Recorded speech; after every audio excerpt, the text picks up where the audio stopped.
Hello everyone, आप सबों का स्वागत है नितेश कॉमर्स क्लासेस पे। आ जाओ। तो हम लोग जीएसटी में क्वेश्चन नंबर 8 जो कि आपका फिल इन द ब्लैंक्स है 6, 7, 8।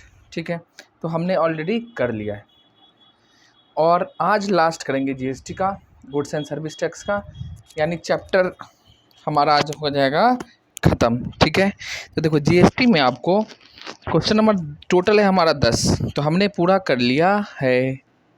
ठीक है, और जितना भी है सारा कॉन्सेप्ट भी साथ में करते हुए चले। क्वेश्चन नंबर 6, 7, 8 हमारा फिल इन द ब्लैंक्स वाला था, वो भी हमने आपके साथ डिस्कस कर लिया। तो अगर आप नए हैं तो चैनल को सब्सक्राइब करें, वीडियो को लाइक करें और दोस्तों में शेयर करना बिल्कुल नहीं भूलना है। समझ गए? क्योंकि वो भी तो देखे, अरे ये चैनल है, हाँ इस पर सारा क्वेश्चन कराया जाता है। ठीक है, चलिए तो कौन सा बुक कर रहे हैं हम लोग? एसके सिंह। तो क्वेश्चन नंबर 9 आ जाओ। क्वेश्चन नंबर हमारा होगा आज 9 करके ख़त्म करिए, फिर अगला चैप्टर हमारा लेजर है, लेजर चालू करेंगे। लिखो, कहता क्या है right the necessary general entry in the books of Ram Rahim from following transaction. ये डिफरेंट ट्रांजेक्शन है, इसमें आपको जर्नल एंट्री करना है। तो हमको पता है जर्नल का फॉर्मेट कितने 5 कॉलम होते हैं। तो पहले हम लोग क्या करेंगे? Journal entry. तो लिखिए journal entries in the books of Ram Rahim, books of Ram Rahim. ठीक है जी सर, आगे बताओ। लो जर्नल का फॉर्मेट खींच लो, खींच लिए। ये रहा हमारा डेट, ये रहा पर्टिकुलर, ये रहा हमारा अमाउंट। ठीक, यहाँ लिखेंगे date, particulars, LF, LF debit amount column and credit amount column. ये हो गया। अब देखो एक एक करके हम लोग करते जाएंगे। कहता क्या है, देखो गुड्स खरीदे हैं, है ना, किससे? अविनाश ट्रेडर्स से, अविनाश ट्रेडर्स से 50,000 का, उसमें सीजीएसटी और एसजीएसटी, यानी इंटर स्टेट है कि इंट्रा? तो ये इंट्रा स्टेट सप्लाई है। तो परचेज हुआ है, क्या लिखेंगे? परचेज अकाउंट डेबिट, इसके साथ क्या जाएगा? जीएसटी, इनपुट सीजीएसटी और input SGST, account debit. To क्या? अविनाश ट्रेडर्स। देखो क्रेडिट में खरीदे हैं, पार्टी का नाम दिया है बट कैश ट्रांजैक्शन होगा, इसके लिए कहीं पे कैश वर्ड लिखा नहीं, तो यानी ये क्रेडिट ट्रांजैक्शन है। ठीक है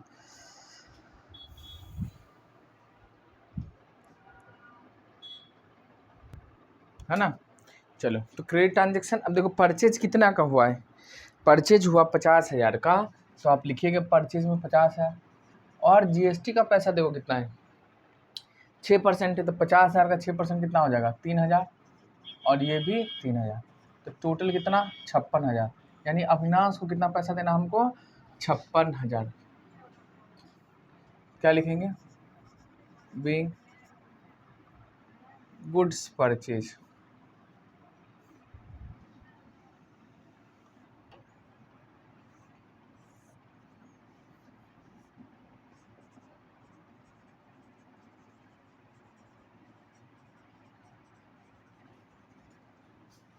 किससे खरीदा है? फ्रॉम अविनाश।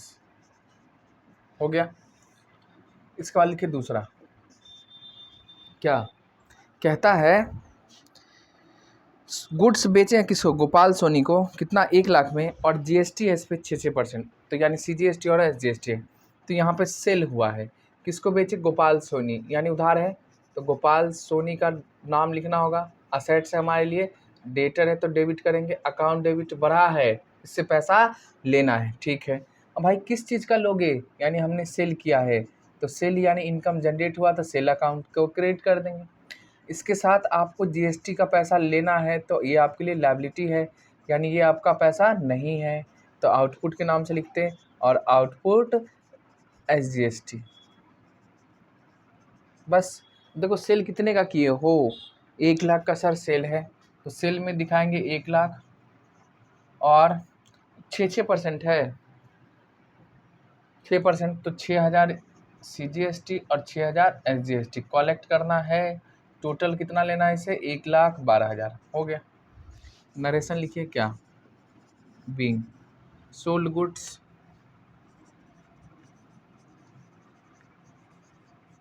हो गया।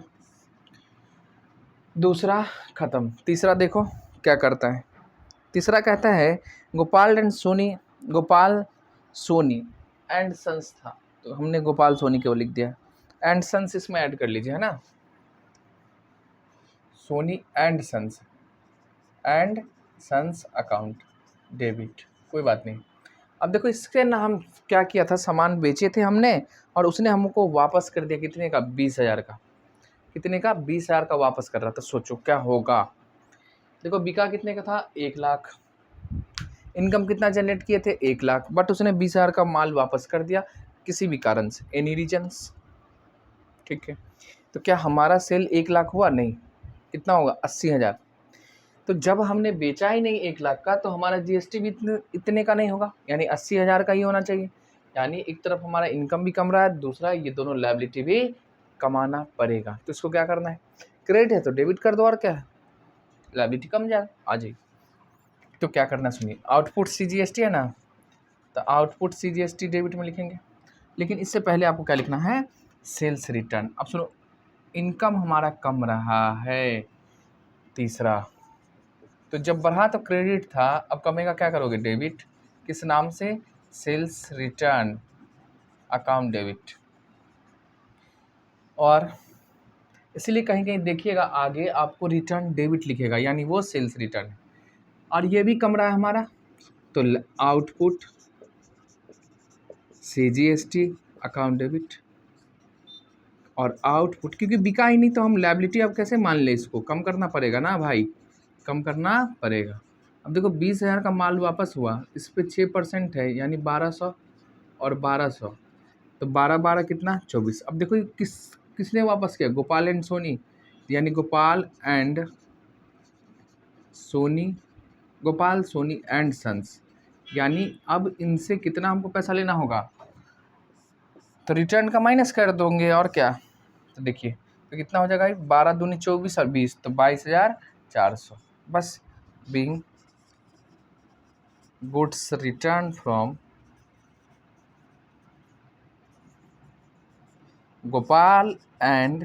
Gopal Soni and sons. बस हो गया।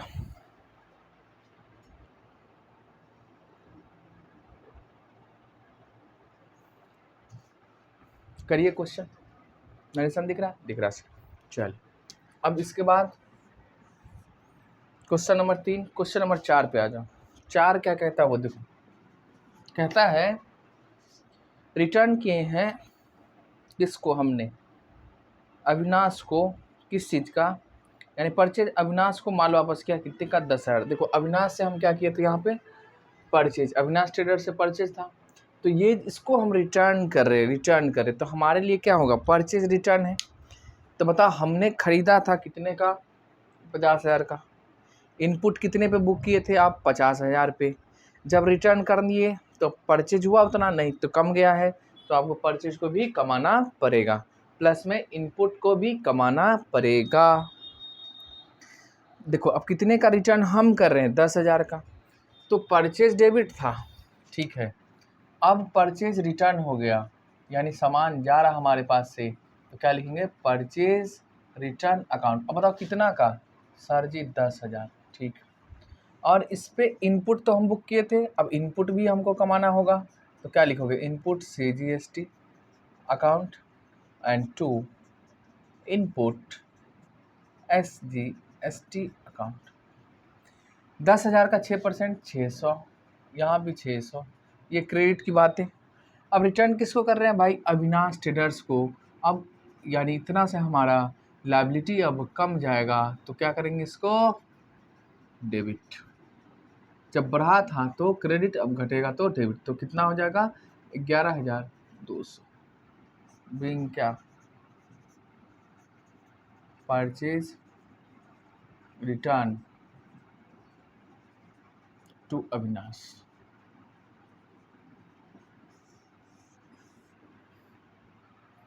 इसमें राइटिंग गजब लग रहा है ना।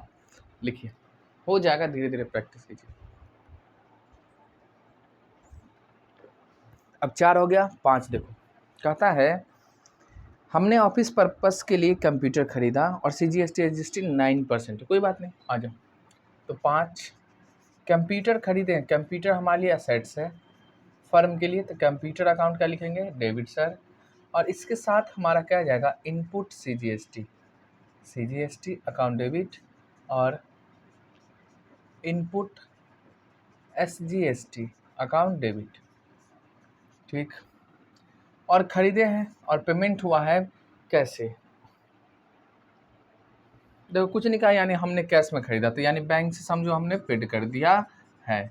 अब बताओ बैंक कंप्यूटर कितने का है हमारा, 30,000 का, और GST का रेट है 9, मतलब CGST है 9% और SGST हमारा 9%, टोटल GST का रेट है 18%, 9 9 18। ठीक है, तो 9 तिया 27 और 9 तिया 2700, टोटल कितना हो जाएगा, 27 दूनी 54 यानी 35,400। बीइंग क्या, computer purchase for office use.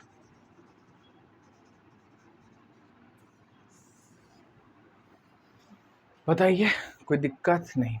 अब देखो यहाँ ना कहा नहीं है क्या GST का पेमेंट हुआ है, तो हम करेंगे भी नहीं, क्योंकि आप आंसर जोड़िएगा ना तो यही है 2,37,000। तो इसको आप जोड़ के देखिए, मतलब बोला नहीं है GST पेड करना है तो छोड़ दो, मत करो। ऐसे आप करना चाहें तो कर सकते हैं, आप इतना तो प्रैक्टिस कर चुके हैं। ठीक है, लिखिए इसको।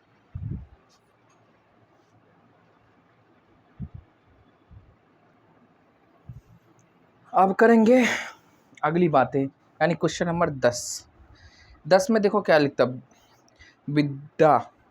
विद्या स्टोर है जो दरभंगा के, जिनके GST खाते में निम्नलिखित शेष है, यानी आपको GST पूरा निकाल के दिया है, IGST SGST और CGST, जिसका इनपुट है आउटपुट है। आपको कहता है पास करो सेटअप का एंट्री, वही जो हम लोग करते आ रहे हैं। तो आइए हम लोग क्या करेंगे, पहले आराम से लिख लो, इनपुट आउटपुट, क्वेश्चन नंबर 10। आई बोले तो पहले हमको C, फिर I, उसके बाद S, यानी CGST IGST और SGST। देखो CGST IGST और SGST, तो इनपुट पहले लिखो, CGST का 3 लाख, SGST का 3 लाख, 3 लाख, फिर 3 लाख, और IGST का कितना है वो देखो 6,50,000, ये आपको पता है। आउटपुट बताइए, आउटपुट है 5,25,000, 2 लाख, तो 5,25,000 और भाई साहब 2 लाख, फिर 2 लाख, ये दे रखा आपको। अब इसका कहता सेटअप करो, पता है पहले अपने घर में, तो इसमें सेटअप हो जाए क्या, देखो हमारे पास इनपुट कितना है भाई साहब 3 लाख, आउटपुट कितना 2 लाख, यानी लायबिलिटी 2 लाख ही है और हमारा एसेट्स 3 लाख, तो इनपुट से माइनस कर दो। तो अब बताओ इनपुट हमारा कितना बच जाएगा 1 लाख, और ये हो जाएगा 0। इसी तरह से इसको भी कर दो, SGST का ये हो गया हमारा 0। तो बताओ कितना बैलेंस बचा, ये इनपुट का आपका 5,25,000 है, हाँ ठीक है सर है, और यहाँ 6.5 लाख है, तो इनपुट हमारा ज़्यादा है और आउटपुट कम है, ये भी आउटपुट हो गया 0, यानी ये तीनों हो गया नील, आउटपुट नील, क्योंकि हमारे पास इनपुट ज़्यादा है। और ये 5, ये हो गया 2, ठीक, 10 में से 5 गया 5, ये हो गया 4, 4 में से 2, एक बच गया 1, ठीक है। तो 1,25,000 बच गया इसका, 1 लाख इनका और 1 लाख इनका, ये बचा हुआ है। तो आपको क्या करना है, एंट्री क्या करोगे, एडजस्टमेंट हो गया, यही बैलेंस है। लेकिन जर्नल एंट्री की इच्छा है तो आइए हम लोग कर लेते हैं। अब वो बैलेंस जो आपके आंसर में दिया है वो कैसे आएगा, तो पूरा हमारा एंट्री रहेगा तब। ठीक है, चलो तो पहले क्या हुआ है, सब आउटपुट को डेबिट करो, यानी output CGST account debit, output SGST account debit, इसके बाद है हमारा आउटपुट IGST अकाउंट डेबिट। ठीक है सर, टू क्या करोगे, जितना भी इनपुट है उसको क्रिएट कर दो, इनपुट CGST, इनपुट SGST और इनपुट IGST। देख लीजिए भाई साहब कितना एडजस्ट हुआ है। आउटपुट के नाम पे आपका कितना था, 2 लाख, यहाँ भी कितने 2 लाख, IGST के नाम पे आउटपुट 5,25,000 डेबिट हो चुका है ये सब। और इनपुट कितना जाएगा, बस इतना ही जाएगा, और कितना जो बच जाएगा वो हमारा बैलेंस है, और क्या है। ठीक है, अब देखिए आपके पास बैलेंस में क्या क्या लिखा होगा, ये लिखा है रिसीवेबल। रिसीवेबल का मतलब हमारा है क्या, तो ये इनपुट का बैलेंस है। ठीक है, ये भी इनपुट का है और ये भी इनपुट का है। तो आपको पता है IGST में सेंट्रल गवर्नमेंट और स्टेट गवर्नमेंट दोनों का रहे, तो जो बच जाता है यानी SGST को देने के बाद ही IGST में बचा होगा, तो ये यहाँ आ जाएगा। ठीक है, तो इन दोनों को जोड़ दिया गया है, यानी 1 लाख और 1,25,000 को जोड़ने के बाद जो आया है 1,25,000 प्लस में तो 2,25,000, ये CGST के नाम से जो दिखा रहा है आपके आंसर में वही है, 2,25,000। SGST को अलग कर दिया है क्योंकि IGST जो कलेक्ट करती है सेंट्रल गवर्नमेंट ही करती है, और CGST भी उसी के पास जाएगा। SGST अलग है भाई, स्टेट को देना है तो उसको छांट के रखो, हटा, बात खत्म है। ठीक, अगर आप अलग अलग भी रखते हैं तो कोई दिक्कत नहीं है। तो ये था हमारा GST, goods and services tax. अब करो आप लोग, इसका जितना थ्योरेटिकल क्वेश्चन दिया रहता है, वस्तु एवं सेवा कर क्या क्या, सब में वही आप क्या समझते हैं IGST क्या है, ये सब पढ़े, सबका थ्योरी है, आपको खुद करना है, ऑब्जेक्टिव बनाना है। GST का मतलब क्या होता है बताओ, गवर्नमेंट एंड स्टेट टैक्स ना, goods and service tax yes, Gujarat state tax, goods supply no. तो पहले का ऑब्जेक्टिव हो जाएगा, पहले का बी है क्या, गुड्स एंड सर्विसेज टैक्स। ठीक है, ऑब्जेक्टिव करा देते हैं। अब लिखता है in case of inter state, objective inter state है transaction, the tax debt shall be levied, कौन लेविड का मतलब चार्ज कराएगा, कौन, इंटर स्टेट है, इंटर स्टेट यानी 2 अलग अलग राज्यों में है, तो कौन सा लगाओगे बताओ, IGST, CGST, SGST या UTGST। अलग अलग राज्य रहे तो GST का पैसा पूरा सेंट्रल गवर्नमेंट के पास जाती, यानी IGST के नाम से, तो दूसरे का आंसर हो जाएगा A। ठीक है, तीसरा का था इन case of intra state supply है, तो क्या आएगा, इंट्रा स्टेट सप्लाई यानी सेम, तो जब सेम हो तो आधा स्टेट आधा सेंट्रल, तो CGST और SGST। देख लो ऑप्शन कौन सा है आपका, CGST SGST पहला है, दूसरा है IGST SGST नहीं आएगा, SGST IGST नहीं आएगा, तो तीसरे का आंसर है हमारा कौन सा, A। ठीक, चौथा क्या लिखता है, palace of supply in case of goods is the palace where, अच्छा मूवमेंट ऑफ गुड्स टर्मिनेट, अच्छा ये सप्लाई किसको मानते हैं वो देख लो भाई, पैलेस ऑफ सप्लाई कब मानोगे, इन केस आपूर्ति के स्थान की तथा माल का स्थान है क्या, movement of supply terminated, movement of goods प्रारंभिक, originate goods are consumed and है नन ऑफ देवर, तो ये क्या होगा, मूवमेंट ऑफ गुड्स एंड जहाँ टर्मिनेट कर दिया जाए तो एक। चौथा और पांचवा का था GST rates prescribe by GST counselling by, 5, 12, 18, 28, तो आंसर 5 का A है। तो ये था हमारा ऑब्जेक्टिव, आपको नीचे आंसर दिया वहाँ से कर सकते हैं। तो ये सब बातें हो गई। इसके बाद अगला चैप्टर आपका है जो दिख रहा है लेजर, यानी खाता बही। तो हम लोग मिलेंगे खाता बही में, लेजर में अगला चैप्टर है अगले वीडियो में। तब तक के लिए बाय बाय, टाटा।